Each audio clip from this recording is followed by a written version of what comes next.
Now turn to the list of speakers for the National Human Rights Institutes and the non-governmental organizations. And the first on my list is International PEN. You have the floor. Thank you, Mr. Vice President. International PEN has documented a disturbing global trend in the abuse of counter-terrorism and national security laws in order to suppress the exercise of freedom of expression of writers, journalists and publishers. Emblematic of this abuse of power is the misuse of criminal laws, including the draconian national security law, by the Hong Kong authorities to target, harass and imprison pro-democracy campaigners, journalists and activists in recent years. This is a sorry reminder of the extent to which the Chinese and Hong Kong authorities are willing to weaponize the law to silence dissent and other legitimate expressions of opinion. When the law was imposed in 2020, UN experts warned that its broadly defined offences could lead to its arbitrary interpretation and enforcement to undermine human rights.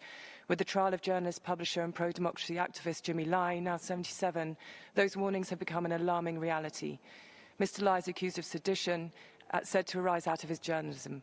The ordinary actions of a media owner and writer are being treated as crimes. He's also being accused of conspiracy to collude with foreign forces for discussing democracy with parliamentarians and raising concern about human rights abuses. These are not crimes. These are legitimate actions protected under international law.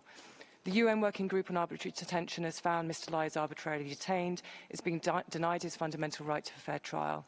Targeted because of his exercise of his right to freedom of expression, he should never have been prosecuted and should be immediately released.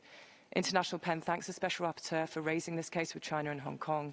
We call on China and Hong Kong to respect human rights, repeal its draconian national security laws, and to immediately release Mr. Lai. Now I give the floor to the distinguished representative.